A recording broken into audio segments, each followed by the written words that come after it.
Welcome to Rising Woman Leaders. I'm your host, Meredith Rom, and I believe the time has come for women to share their gifts, their voice, and their stories. I love seeing women spiritually and financially empowered, thriving in their life's work, and doing what they love every day.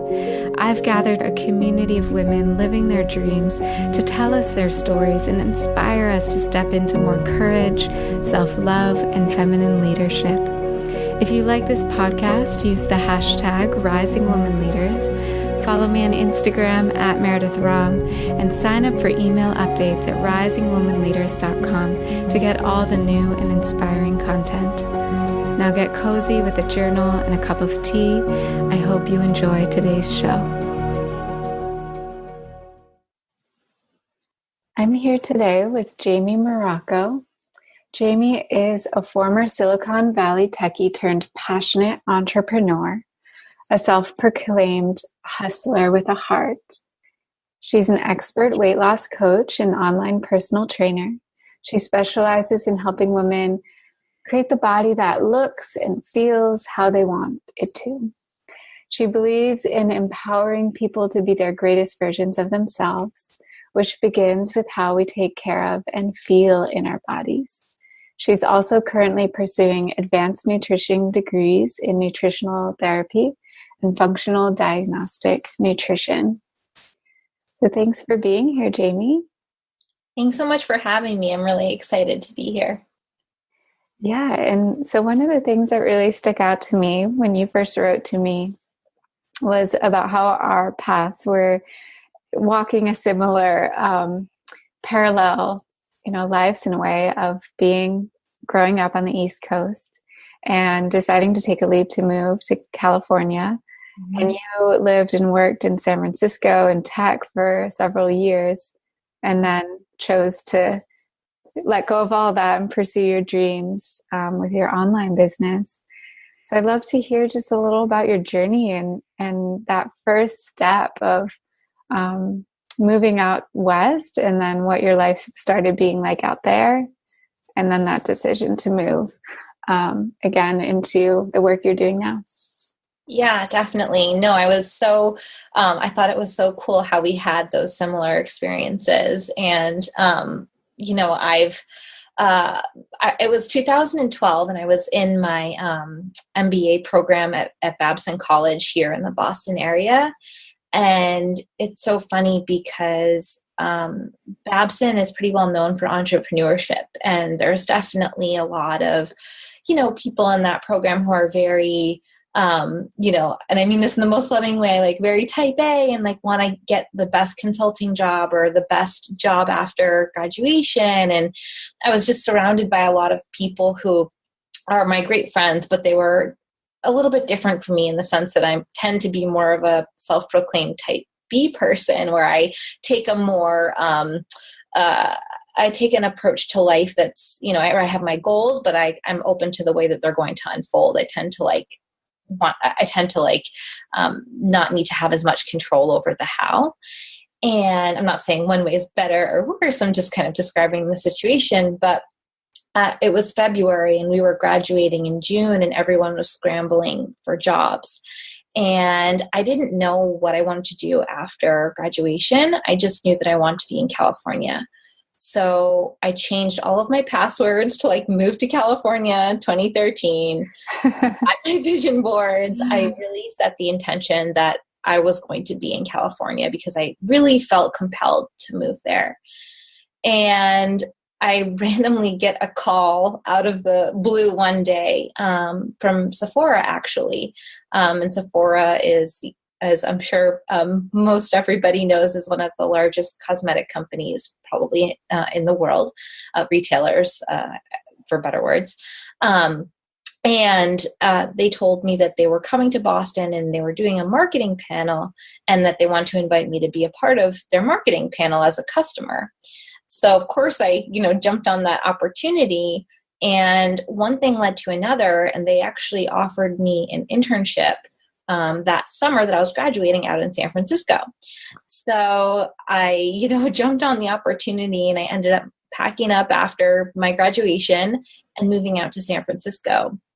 And, working for Sephora was really, really cool. I learned a lot, but I've never been the type that could work in like a corporate environment.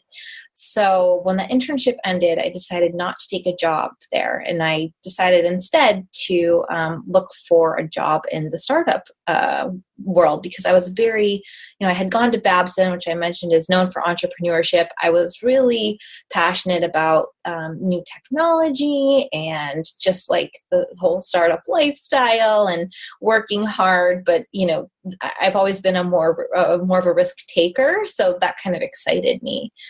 And I got my first job in tech, working as a community manager.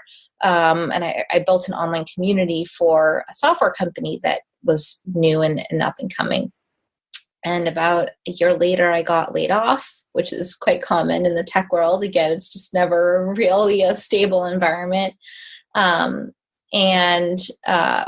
When I got laid off, I had been a personal trainer before going back to school for my MBA at a private studio in Boston. And I really missed like working with people and working, helping, people, especially women, reach their goals and just having that kind of fulfillment of showing people how powerful they are and what they can do. And I really miss that. So I started an online business where I started taking clients online.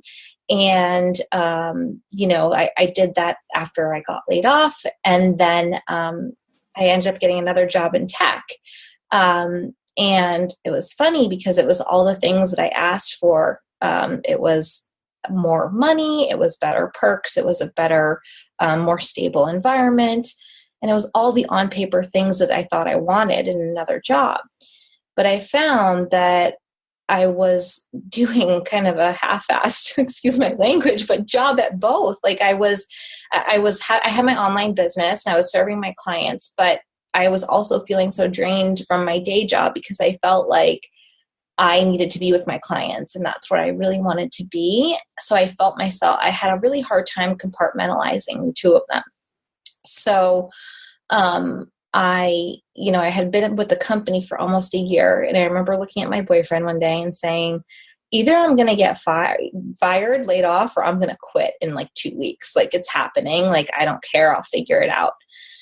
And, he was like, okay, Jamie, like he's an entrepreneur himself. So he understood, but he was like, kind of like, all right, like whatever you say, just make sure that's what you want. And 2 weeks later, I actually ended up getting laid off. And there was a big layoff in the company and I was part of it. And it was funny because the HR person at the time said, I know I have all these connections to he knew I love fitness, to all of these fitness tech brands. I can get you a job. I can, you could have a job next week. And I was like, you know what? I'm good. I'm going to go off on my own. I'm going to go all in on my online business. And that's what happened. And the reason we ended up back in Boston is because, and this is so funny to me, like, and I'm sure some of your listeners will appreciate this, that are interested in astrology, and I'll kind of tie that in a second. But my boyfriend, he left his job at Intuit to start an app company. It's like mobile drink ordering for entertainment venues. So if you're like watching a play or you're at a sports game, you can order your drink and go pick it up without waiting in line. All of his business partners and investors were actually in Boston. And he, that was his only tie to Boston. So it was just a coincidence that the stars aligned and we ended up back in Boston and moved in with my parents. And that's where we are now. But the funny part is, and the astrology part is that this all happened during my Saturn return.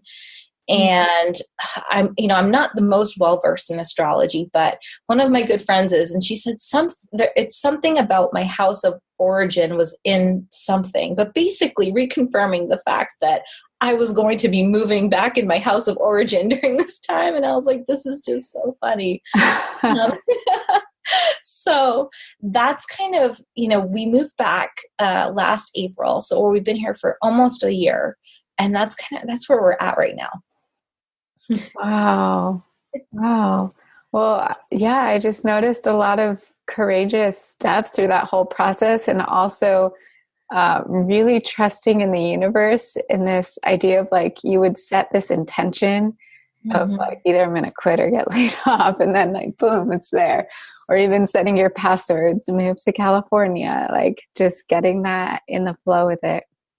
And I totally relate to the Saturn return. I just started mine last October, and it's such a time of like I just moved to a new house. So many things are shifting and changing, and it's that quality of big life transitions that happen at that time. Yeah, I just got the chills when you said that. I was like, that's absolutely what it is. Like, a lot of people think it's a bad thing. It's totally not. It's just a big shift. Yeah, I think that it's bringing you into greater alignment with exactly what you need to take those next steps, and be in that maturity process. Absolutely.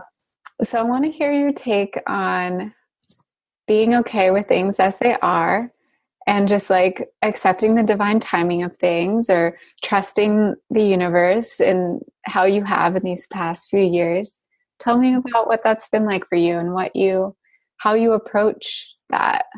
Yeah, that's such like one of my favorite topics to discuss, because the moment that I really learned this, and I really embodied this belief, is, and throughout college, I was the vision board girl. I definitely I studied Buddhism and Hinduism, and I was just really trying to, I studied Kabbalah. I was really trying to figure myself out and figure out the world and the universe and how everything worked. And I remember after college, after graduation, I was told by my alma mater that I was going to get into their MBA program. So I spent the entire summer hanging out, being like, I'm going back to school for my MBA. I went to Suffolk for my undergrad, and they told me I was going to get in. So I thought I was going to get in. And then I get a letter that August, I believe, that basically said that they weren't going to accept me because I needed, they wanted me to work for a couple of years. And in that moment, I was so devastated. I just remember crying. It was such a turning point for me, because I really realized that I had to surrender to it. That was the only option that I had. Either I could, just be upset. I could, try to fight my way through. I could say how unfair the world was, even though this is so not a big problem in the scheme of things. But when you're, a 22-year-old girl and that you leave college and it's the first time you don't have the next step known, I think it's a little scary. Mm-hmm. But I just remember sitting with my dad in the car, and he was like, it's not meant to be right now. It's going to be okay. And that was the first time where I was like, oh yeah, I just have to accept that this isn't the next thing for me. And then 3 years later, about 2 or 3 years later, that's when I got into Babson, which is where I really wanted to go for my MBA. So all about, timing. And I just think that having learned that, and don't get me wrong, I'm still human. There are times where I want things to happen faster, but I really have embodied this patience with timing is everything. You can't force, the way that life is going to unfold for us. And if we try to influence it, it often backfires. So it's really a surrendering. And as I talk about it more, the feelings that are coming up for me is a lot of Eckhart Tolle. I don't know if you're familiar with his books and work at all, of course. But he's really just about surrendering to what is and trusting. So I think, just having that experience at 22, that was the moment for me where I really felt like I learned that lesson. Yeah. Yeah. And it's hard to see it in the moment when we're feeling that disappointment or the unknown. But I think that's so important. The universe actually has an even bigger, better plan that we have no idea is even on its way. Totally. But to come back into that trust of okay, this isn't the right timing for this, and I need to let this go. And Allowing. I mean, that is so much of my work is like bringing the element of the feminine into being.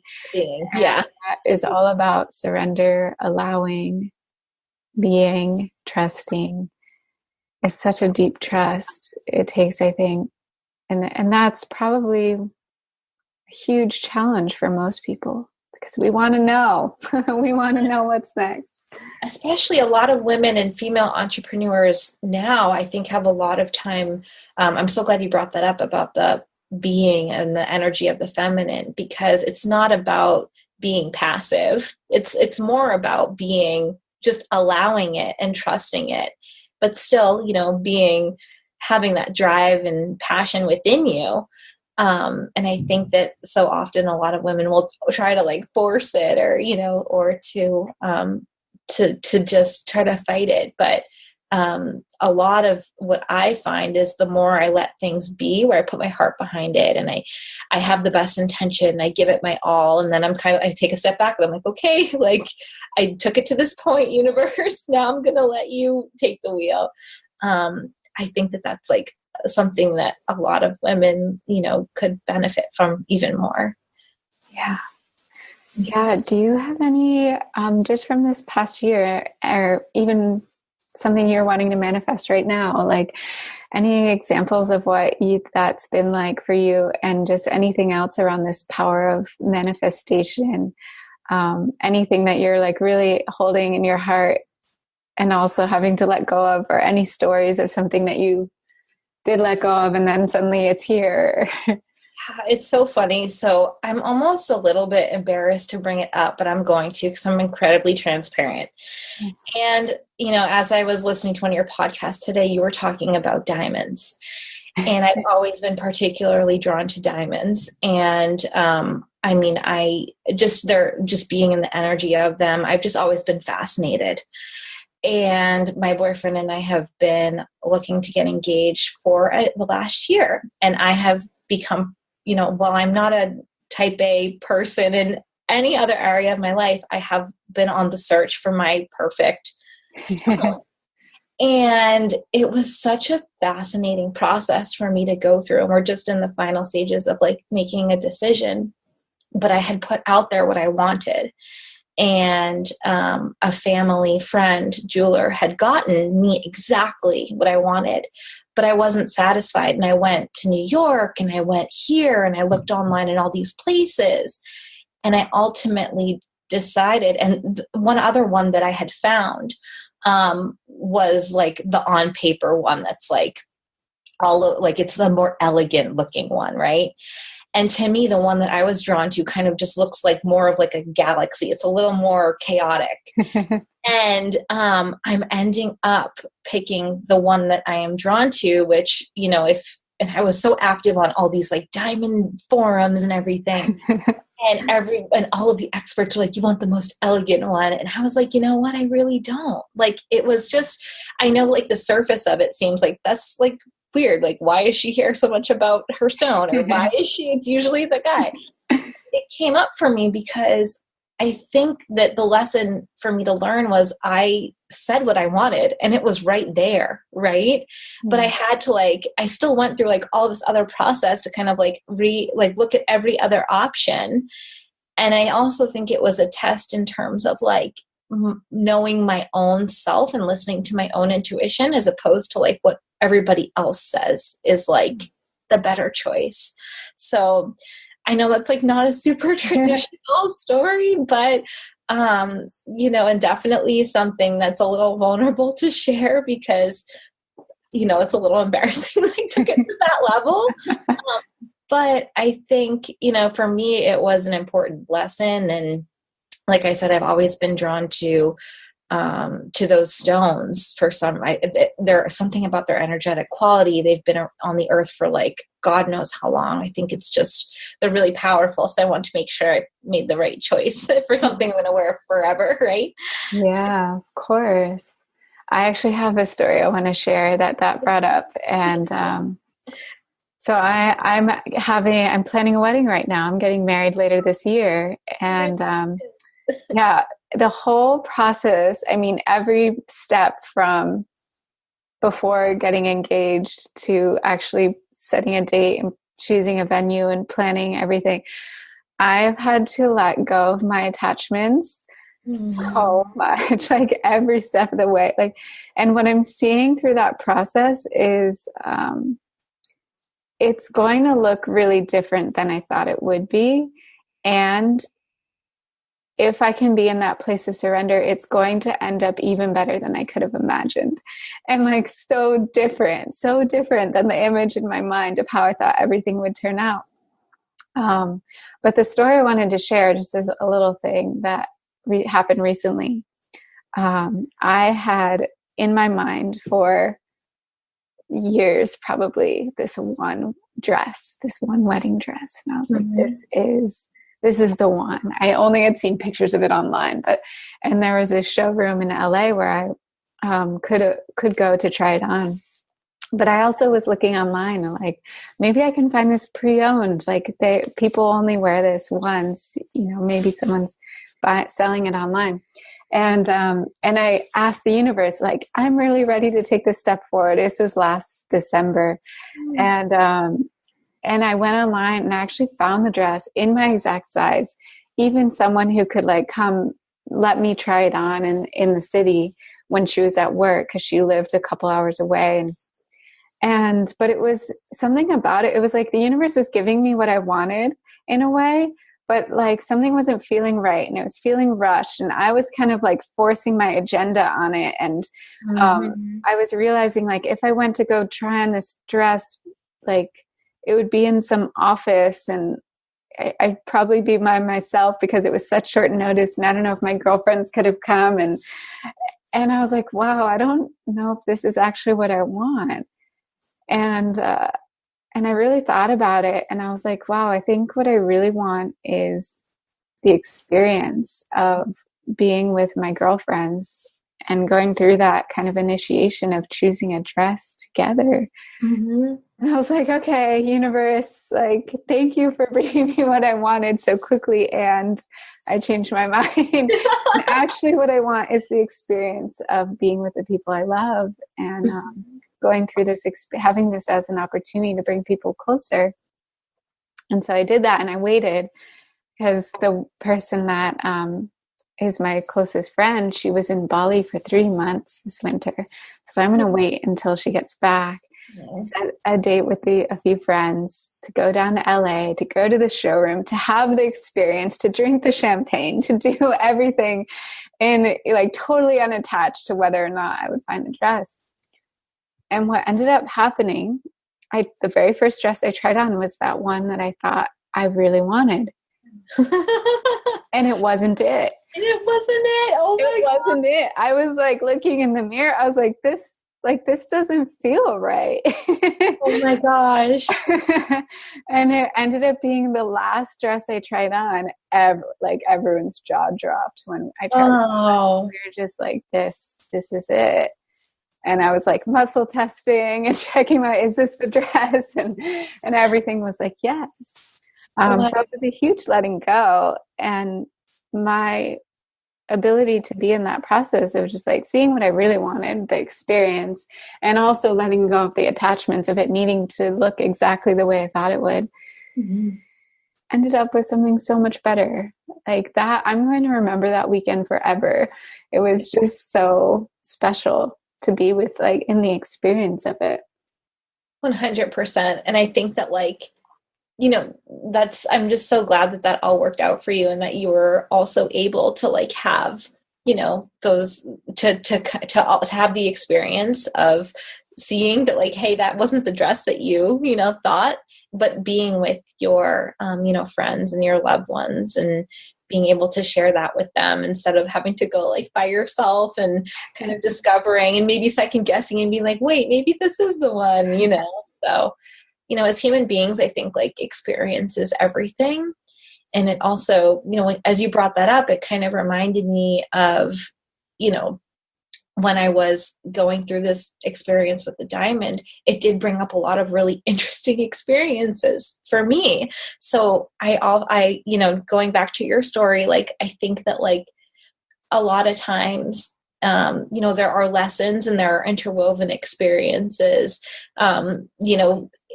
built in and baked into these like kind of like monumental life, things like marriage or, getting engaged or whatever it is. I mean, I think I mentioned to you, I went to New York to like look for diamonds, but I went with my mom, and it was such a cool experience for us to see. And we had never seen anything like the Diamond District in New York, but it was such like a bonding experience for us. So because I had like kind of gone down that path, like her and I were able to share like a memory that we're going to remember forever because it was so like unique, as I'm sure you're going to remember the trying on the dresses, and waiting and selecting your dress. I mean, that's an amazing story. You're going to remember that forever. Yeah, thank you. Amazing what these rites of passage moment can offer us in our own growth. Well, I wanted to ask you more about your work, and a lot of your work is helping women embrace and love their bodies and feel okay with their body as it is right now. And I wondered if you could just speak to that, of like, I mean, even your own personal experience with your body and also how you help other people. Yeah, definitely. When I was a kid, I was a little bit chubbier. I was a little overweight. I was really insecure, and that lasted until I went to college. And then when I got to college, I kind of went the other way, and I ran a lot. I watched, what I ate. I was very thin. And then post-college, I became a trainer, and I got to like a really more balanced and healthy place with food and exercise. And, I put on some weight, and I felt really strong and good. But again, I just like to be very transparent and personal, because I really don't, I feel like my story is my business, and my business is my story. I have no separation between church and state, for lack of better words. I had been on the pill for a while. I went on it very young because I had really bad cramps when I was a little girl. And, I had always gotten my menstrual cycle on the pill in my 20s. And I decided to go off the pill in my mid-20s and give my body a break. And when I went off the pill, I didn't get my period for a long time. And it came out that I had something called hypothalamic amenorrhea. And basically, from my years of over-exercising and under-fueling, I had the body goes into like almost like a stress response. And when the body is stressed, it starts to shut down systems that aren't pertinent to survival, one of them being reproduction. So it's actually quite common, unfortunately, with a lot of female athletes and runners and things like that. Not that I'm an athlete by any means, but I ended up losing my period for several years. And, it wasn't really something that I tried to address until about almost 2 years ago. And I had read, a lot of information on how to bring the body back into balance, because I didn't want to take pills or anything like that. And I had to put on about 20 pounds. So I went from feeling really fit and really confident and really, not that I don't now, but I think like my body was a certain way from, 18 to 28 or so. And I then had to be like, okay, like I need to put on some weight in order to kind of like restart my system. Of course, there were many other things I had to do. I cut back on exercise. I started eating more fat. I, started looking into holistic approaches. And I finally got my period back several months ago. And going through that experience really made me appreciate like the human body, the female body specifically, how you can bring your body back into balance. And also kind of like, how do you deal? I mean, I having grown up and feeling insecure with my weight, I was able to empathize with clients who were struggling with their weight. I've never been one of those trainers that's, been fit my whole life. Not that there's anything wrong with that. My story is just a little bit different. So I did feel like I was able to empathize with clients But this took it to a whole other level. Like when I had to go from being what I felt, how I felt aesthetically as fit, to like change, right? And not that aesthetics are everything, of course, or our appearance is everything, but it does cause like some sort of like, well, who am I if I'm not, right? This fit, fit trainer or whatever. So the past couple of years, I've definitely had to go through some more self-work and being, again, about timing. Like this isn't the time for me to be like, working out like 5 or 6 days a week like I used to be. This is a time for me to like really address like my hormones and get everything back into balance. So I think like that personal experience made me even more conscientious about making sure when I design my programs for my clients that I'm considering their health, not just like weight loss. It's about how are we balancing stress? Are we making sure we're not overdoing it or we're not overtaxing the body? So I think like those personal experiences have, and I've very openly shared them on my blog and in my groups and with my clients. So I think that helps bring in another layer of them able to just realize like, hey, I've been through my own kind of struggles too. And I'm going to make sure that the plan I write for you and design for you, that I'm, taking care of you as to the best of my ability. Yeah. Wow. Thank you for sharing your story. It's really powerful. Thank you. I wonder if anyone listening who has gone off the pill and is having trouble getting their period back, was there anything you learned through that process that could be of use to other women who may have that experience? Yeah, definitely. And there's a lot of protocols out there that will say you just need to gain weight and like eat whatever and stop exercising and don't worry about if it's junk food or this or that. And I really had to like take a step back and see like what made sense for me and what felt right for me. That never felt right for me. What felt right for me was like, while I had taken some time off from working out, it actually stressed me out more. But what did feel right for me was working out a couple days a week, making sure I was getting enough nutrients and enough nutrition. I think that like the point I'm trying to make is everybody has a different journey. And if a protocol that's out there just doesn't feel right for you, or you want to take a couple pieces from it and a couple pieces from here, your intuition knows best. And, there are thousands of roads to get to Rome. So you really have to remember, and a lot of this too, and I know you talk about the divine feminine energy, the fact that I was missing my period for so long tells me on an energetic level I wasn't connected to my feminine energy, and I could feel it. I think that like by doing things that help connect to your intuition, which, for me is, when I think of intuition, I feel like that's a feminine energy for me. I had to like reconnect with that piece. And the more I listened to it, I swear it like, the more I just started doing what I felt was right, that's when it started to happen for me. Wow. Yeah. That's beautiful. The intuition is so connected to that energy. And as soon as you tune into it and start listening to it, it's like that part of yourself is like, oh, she's listening. I want to come. I want to be, in communion with her again. How beautiful.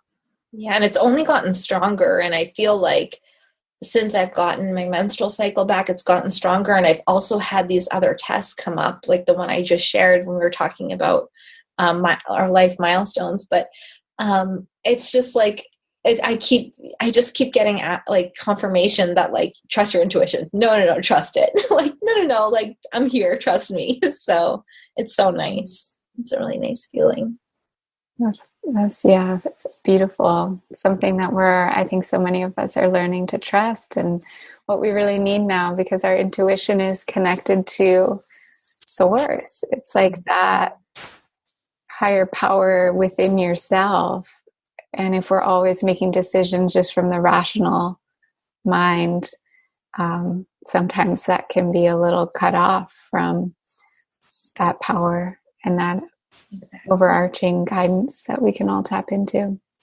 Exactly. And one other thing came up for me that I wanted to share with your listeners and you, because I wonder if some of them have heard of this, but about 3 weeks before I got my period back, I work with a woman who, she does Reiki, she does therapy, she does a lot of different modalities. And she's trained in Dolores Cannon's technique, QHHT. It's called the quantum healing hypnosis technique. And you're essentially brought into a state of hypnosis, into the theta state, where it's said that your higher self comes through.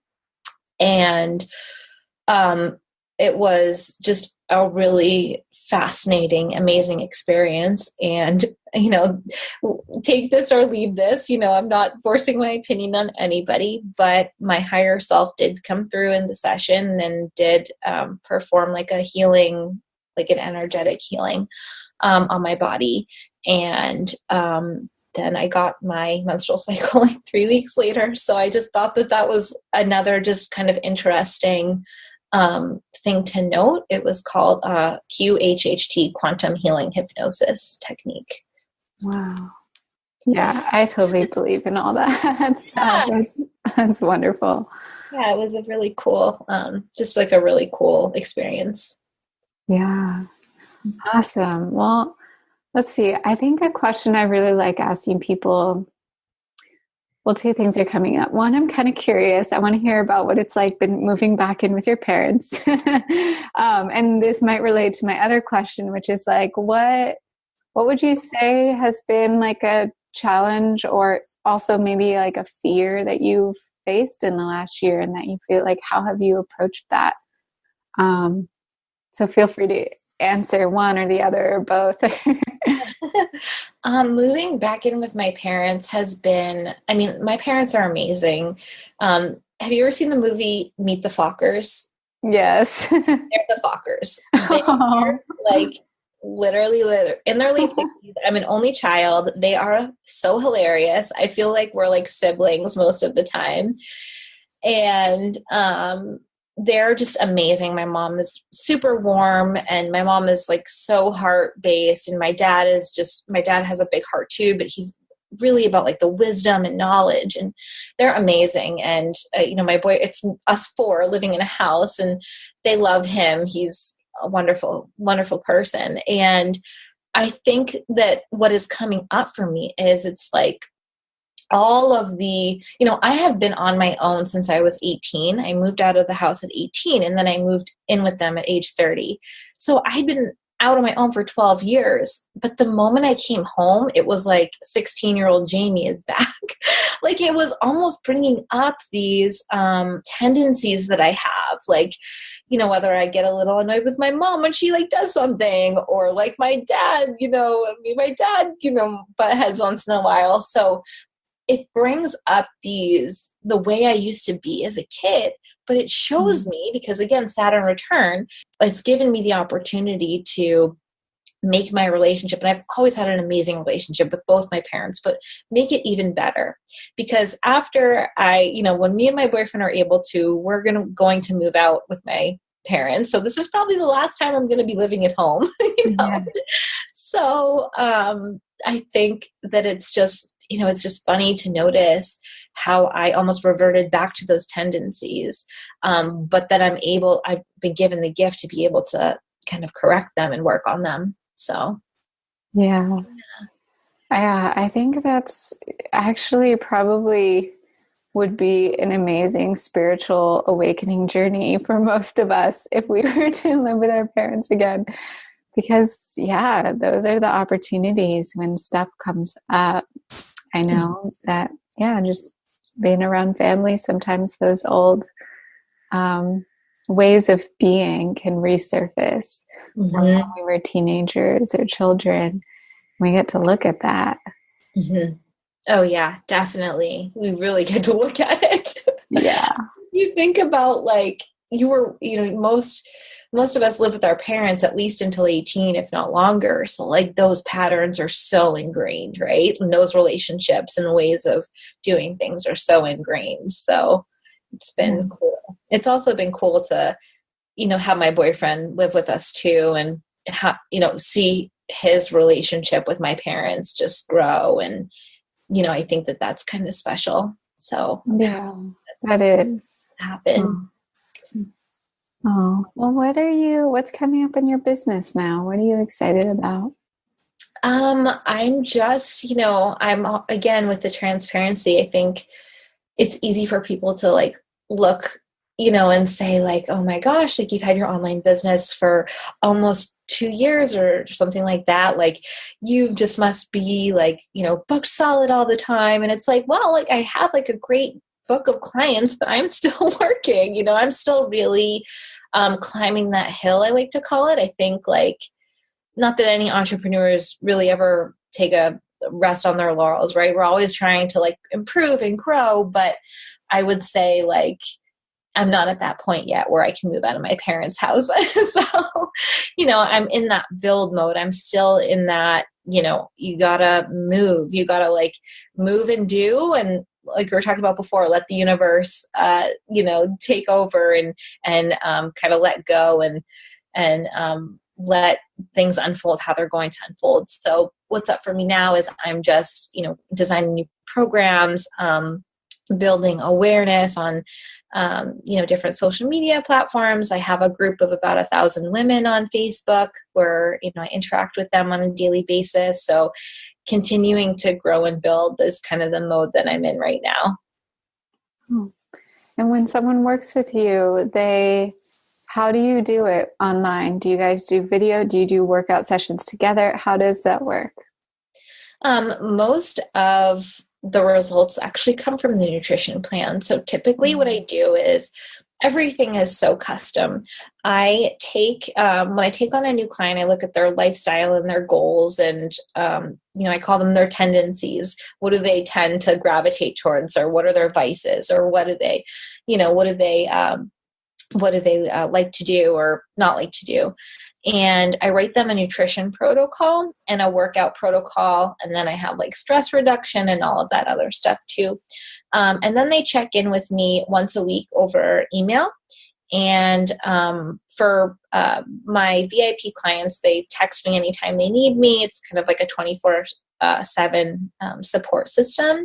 And I make adjustments to their plan based off of how they're progressing. So if someone comes to me and they're like, I recently worked with a woman who wanted to lose 15 pounds for her daughter's wedding. We had about 2 months to do it. So I had to make, the adjustments as necessary to make sure she hit her goal, but also doing so in a way that didn't make her feel miserable, that made her feel like she was also taking care of herself. So I take all of those factors into consideration, but the workouts are all done. My clients do them on their own. And if they have questions or they need to submit a form check, I have them take a video and send it over to me. Cool. Yeah. That's a great way to reach people from anywhere. And I actually started as a health coach. So I know from experience that, what we put in our bodies is really the most important, and helping people with that can really start to change everything. Oh my gosh. It's the coolest thing when somebody has gone through their life eating in a certain way and just thinking that that's okay, that it agrees with their body and that it's quote unquote healthy, and to like kind of just open up their world to other possibilities and seeing the changes, and then them realizing, oh my gosh, like I made this decision and I was able to get these changes. Like that is the coolest thing, I think, because it's such a noisy space, as I'm sure you know. Like we're constantly bombarded by messages that say like, this is bad or this is good and this is how to do this and this will make you lose 10 pounds in a day. Like it's just, crazy. So to be able to kind of be someone's guide on their, journey and help them kind of figure out what works for them is like the coolest thing. Yeah. And I imagine this happens to you. And I feel like I saw this a lot where someone might come in with health goals and like a certain weight number that they want to get to. And then they discover so much more, like, you know, having a certain weight goal that we want, and then looking at the cravings and the things that we have, then we realize like, wow, actually what I really need is to come home and have someone to hug at the end of the day. And like, there's so much more than just the food piece and the weight piece that is necessary. I completely agree. I think that like, you know, I'm also a marketer, and I'm also somebody who, you know, and when I worked my job in tech, I was in digital marketing. So I understand that sometimes in order to work with clients and people, it's like you have to tell them about the results that they're looking for, because they are possible and you will deliver that to them. But that's often not what they need, right? Like you have to kind of give them like what they want, but then they slowly discover what they need. That's the way I see it. Yes, I love that. Yeah. Well, it's been a joy just getting to learn more about you and your life and your work. I wondered if you have any closing words, like any words of wisdom that anyone who's like starting a business or anyone who's wanting to have a better relationship with their body, like what would you like to leave people with and to take away? I think when it comes to, you know, anything in life, it's really about, if you want to make changes, whether it be improving your health or working towards a goal or building a business, you have to take a look at the small steps that you do every single day. I think that that's, you know, we expect that these, you know, big giant leaps to happen like sometime, but those big giant leaps happen like when you put in the baby step work throughout the day. I think that's one piece of it that we often overlook. When it comes to the way we feel about our body, and, you know, about feeling comfortable no matter where we're at, I think that, as kind of cheesy as it sounds, we really do have to appreciate like how much our body does for us, like on a second by second. Like our body is doing like 1,000 things for us, like right now as we're sitting. And I think bringing that awareness inside can be really helpful, because we start to appreciate like, you know, thank you feet for like keeping me standing up, and thank you stomach for digesting my food. Like those little things, I mean, are so important, and there's so much to be grateful for in that sense. So, yes. Yeah. Getting on the same team with your body. Totally. And appreciating all that it does for us. Yeah. Like it's okay to have goals that like there's nothing wrong. 'Cause I feel like in the fitness industry or the wellness industry, you have people that are really aesthetically driven. Then you have people that are very like, just, you know, intuitively eat all the time and like, it'll happen.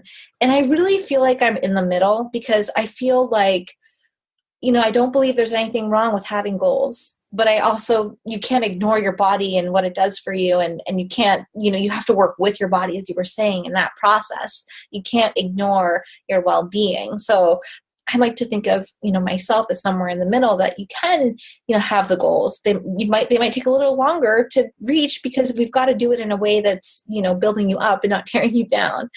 So. Beautiful words of wisdom. Thank you so much. Let's just take a moment to center back in, just to feel our body, feel our breath. And I just want to invite everyone listening to bring whatever resonated for you today in this conversation into your heart.